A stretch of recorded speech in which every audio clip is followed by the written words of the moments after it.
कक्षा 8 एक्सरसाइज 3.2 पेश करते हैं सत्य प्रकाश मिश्रा, सहायक अध्यापक, राजकीय उच्च प्राथमिक विद्यालय भोड़ाई, खटीमा, ऊधम सिंह नगर।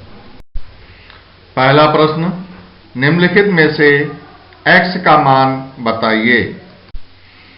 ए त्रिभुज में एक बाह्यकोण 125 अंश का दे रखा है, दूसरा बाह्यकोण 125 अंश का दे रखा है और तीसरा बाह्यकोण x अंश का दे रखा है।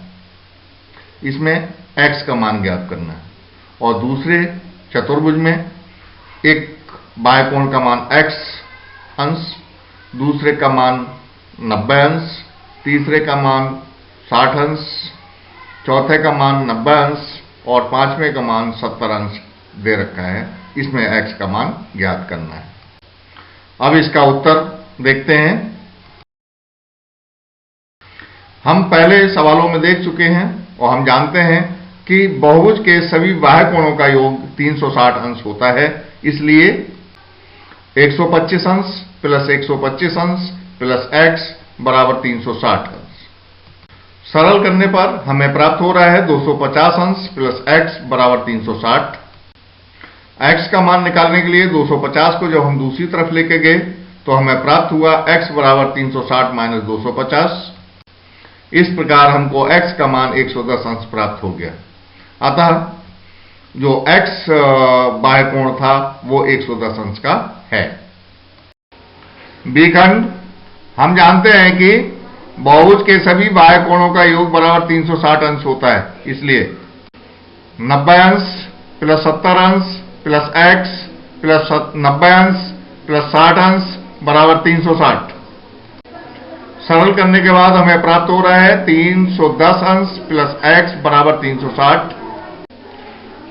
x का मान निकालने के लिए 310 को हम जब दूसरी तरफ ले गए तो हमें प्राप्त हुआ x बराबर 360 अंश माइनस 310 अंश और इस प्रकार x का मान हमें प्राप्त हो रहा है 50 अंश।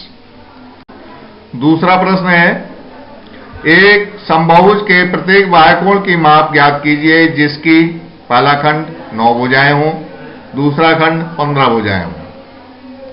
अब इसका उत्तर देखते हैं। हम जानते हैं कि बहुभुज के सभी बाह्यकोणों का योग बराबर 360 अंश होता है। इसलिए पहला खंड समबाहुभुज के प्रत्येक बाह्यकोण की माप बराबर 360 बटे बहुभुज की भुजाओं की संख्या। समबाहुभुज के प्रत्येक बाह्यकोण की माप बराबर 360 बटे 9 और सरल करने के बाद हमें प्राप्त हो रहा है समबाहुभुज के प्रत्येक बाह्यकोण की माप बराबर 40 अंश। अब इसका दूसरा खंड हल करते हैं।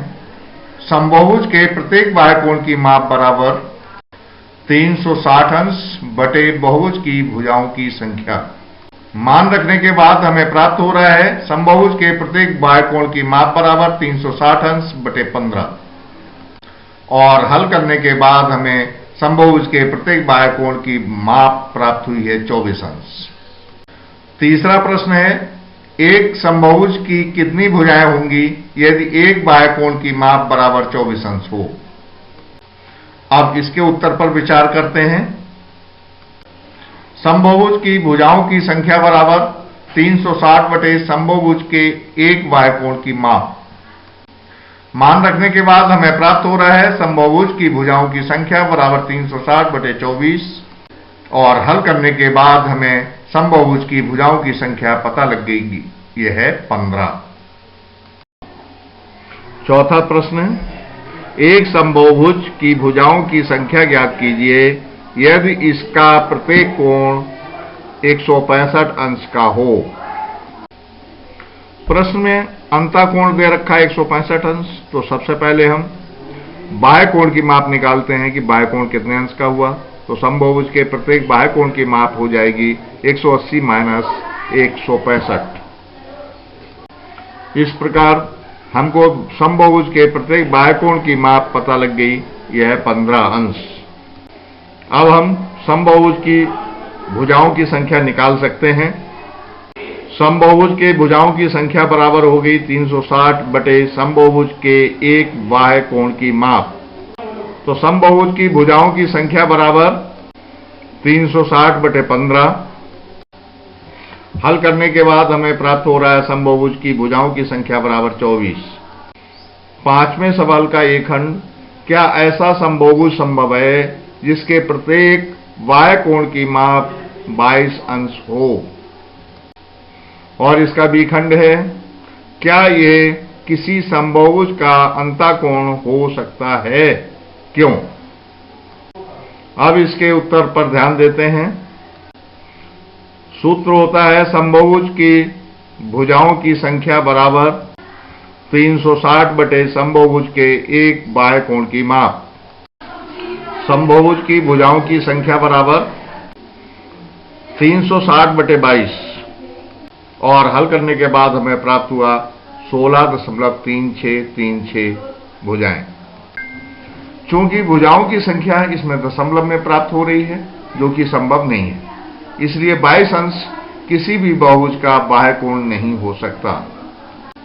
बी खंड में उसने पूछा है कि क्या यह किसी समबाहुभुज का अंतःकोण हो सकता है, और हो सकता है तो क्यों? अगर 22 अंश को हम अंतःकोण मानते हैं तो हमको बाह्य कोण ज्ञात करना होगा। तो समबाहुभुज के प्रत्येक बाह्य कोण की माप बराबर होगी 180 माइनस 22 अंश। इस प्रकार हमको बाह्य कोण की माप 158 अंश प्राप्त हुई। और अब इससे 158 अंश से भुजाओं की संख्या निकाल के देखते हैं। तो समबाहुभुज की भुजाओं की संख्या बराबर 360 बटे 158 और हल करने के बाद हमें इसमें भुजाओं की संख्या प्राप्त हुई 2.278। इसमें भी चूंकि भुजाओं की संख्या दशमलव में प्राप्त हो रही है, जो कि संभव नहीं है, इसलिए 22 अंश किसी भी बहुभुज का अंतःकोण भी नहीं हो सकता।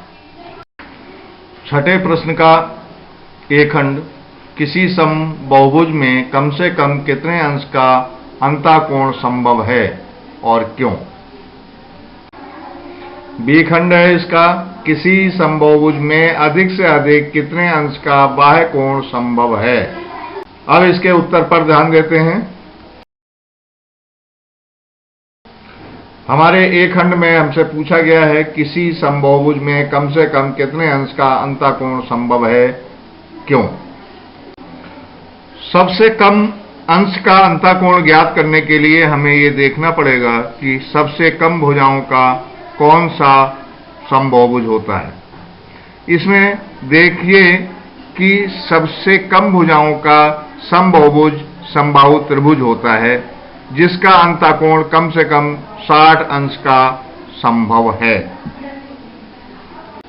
इसके बी खंड में हमसे पूछा गया है कि किसी बहुभुज में अधिक से अधिक कितने अंश का बाह्य कोण संभव है। चूंकि सबसे छोटा अंतःकोण समबाहु त्रिभुज में होता है, तो जब सबसे छोटा अंतःकोण समबाहु त्रिभुज में होगा तो इसका बाह्य कोण निकालने के लिए हम अंतःकोण को उसमें से घटा देंगे, यानी 180 माइनस 60 अंश बराबर 120। 120 का बाह्य कोण सबसे बड़ा केवल समबाहु त्रिभुज में ही होगा।